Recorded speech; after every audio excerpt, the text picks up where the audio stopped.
Is financial independence possible on an average salary while living in Manhattan?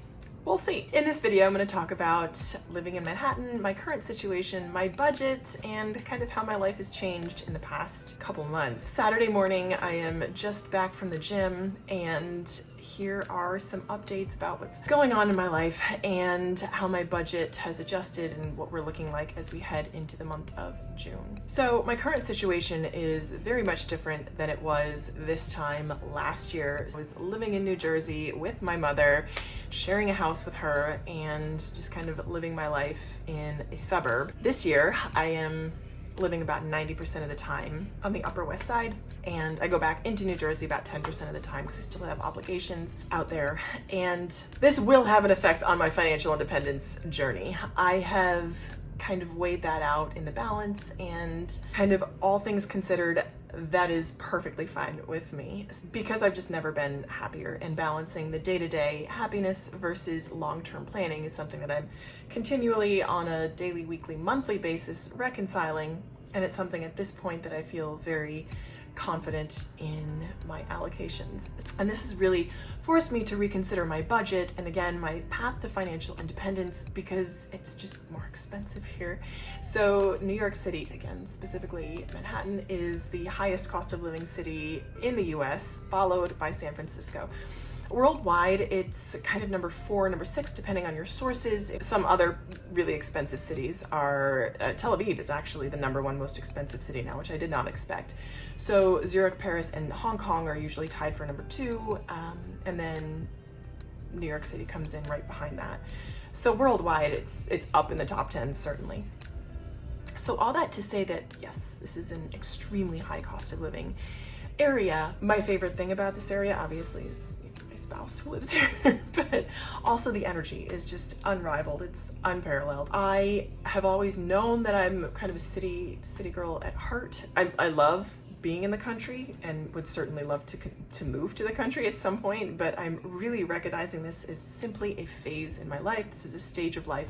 This is not forever. So in regard to financial independence, I'm trying to keep that in mind and say, enjoy the season for what it is. It's not permanent, it's not forever, and just really enjoy all that comes with this season. I love that I can just kind of walk to my gym. I love that I can walk around the corner to get pretty much anything I would need, from like luxury clothing to eyewear to haircut to bedding to my groceries. Like I was talking to my sister and I mentioned that I was going out for groceries, and 5 minutes later I'm like, oh, well, meat is this much and eggs are this much, and she's like, wait, you're there already? And I'm like, yeah, it's 5 minutes from my front door. So that's pretty cool. And I'm trying to really enjoy the energy and the amazing times that come with this season right now. That said, in terms of financial independence, there's almost no movement, which kind of how I had intended to proceed in terms of financial independence and moving toward being financially independent. The timeline has expanded considerably.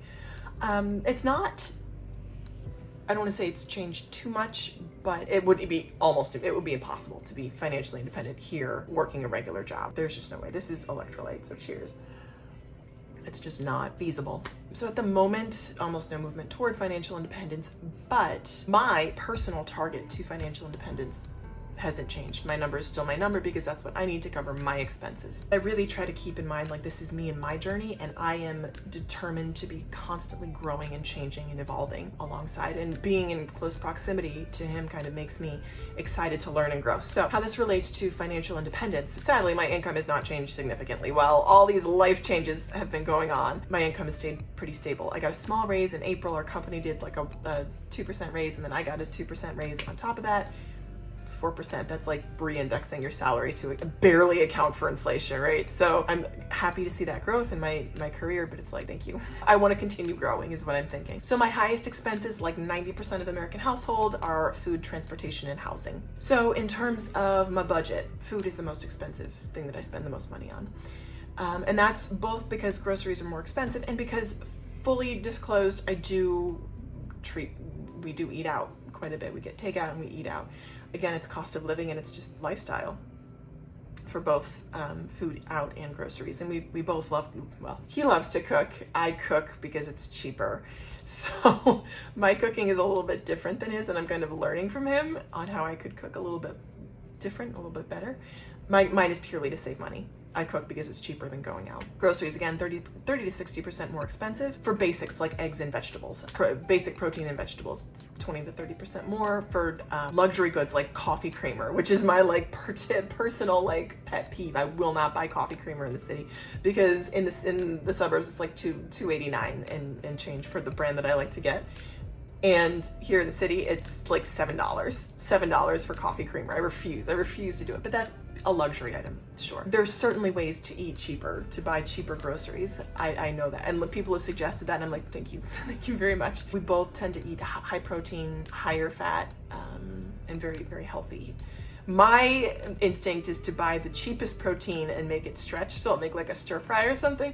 His instinct is look for the highest quality protein, buy 2 of them, and then cook that. So we're both kind of learning on that.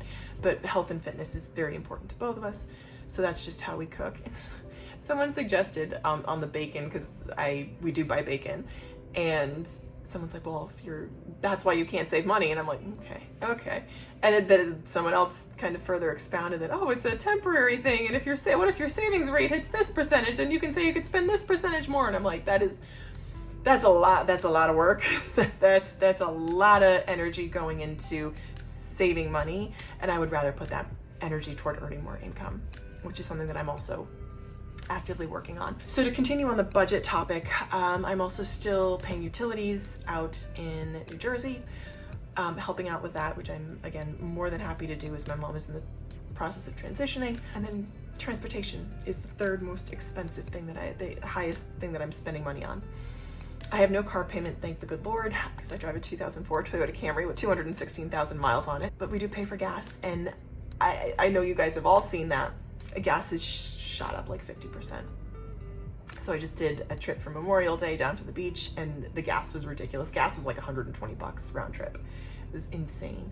So the Camry does get fairly good gas mileage, 30 to 35 miles per gallon, 40 on the highway if I'm driving slow and steady. But it's still a ridiculous amount. I also have insurance and maintenance to pay like on every car. While my car says about me that I have no car payment, I also have regular maintenance like everyone else who owns a car. So that said, my savings rate is hovering right around 50%. I do 12% into my company-sponsored 401k, 3% into a rolling emergency fund, and I also have a sinking fund just for my car insurance. Rolling emergency fund covers anything unexpected that might come up, like unplanned car repairs, things like tires and oil changes. I do try to plan ahead for. So again, just letting myself know that this is purely a season of life, and I am balancing my enjoyment of my daily life with my long-term savings goals. So I am still targeted toward those goals, and my biggest tactic in that regard is simply making sure to automate my savings. That's the number one thing. So I just added an automated savings into my IRA. It's $71 a month, which I am happy to do. Like that is what I do, and I'm happy with that, with the idea that it's going to grow, which I've done to other savings accounts and just kind of incrementally increased my savings rate as a way to counteract any lifestyle creep that may come up. So I will also insert a clip of my monthly budget just so you can kind of see what we're working with and what I end up spending on a monthly, because I think it's helpful to see. Okay, so these are my fixed costs. This is my budget tracker. It's what I pay for water, electricity, and gas in New Jersey. These are 2 health-related costs, the gym membership that I share with my mom, and the gym membership for Manhattan, which isn't that much different than New Jersey. The phone bills, again in New Jersey, this is my transfer to savings, $300, and then you can see below my mobile phone is $55 a month, which I probably could get down if I switched, so I'm looking for that.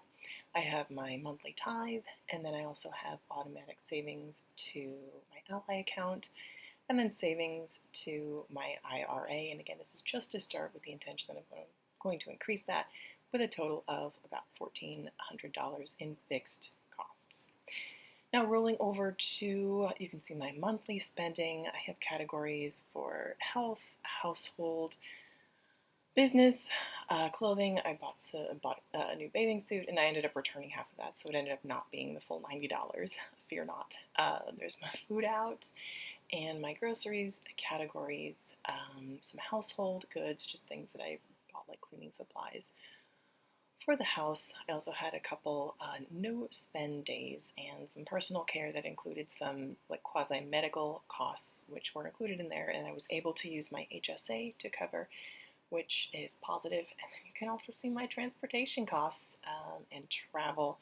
That travel included specifically going down to the beach for Memorial Day, which was a pretty low-cost way to get out of the city and to get some sunshine and fresh air. So all in, not too bad.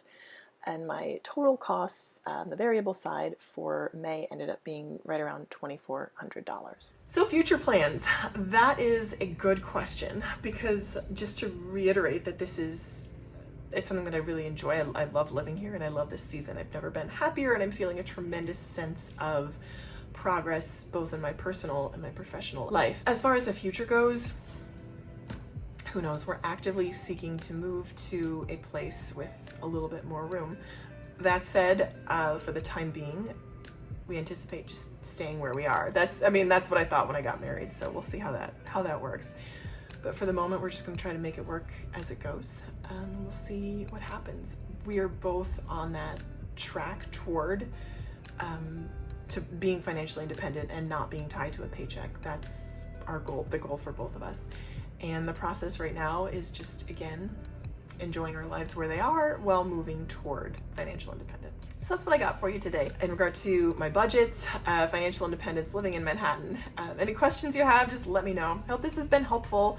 And as always, I thank you so much for watching. I'd love to hear from you, so leave me a comment. Take care and hope you'll keep watching. Bye.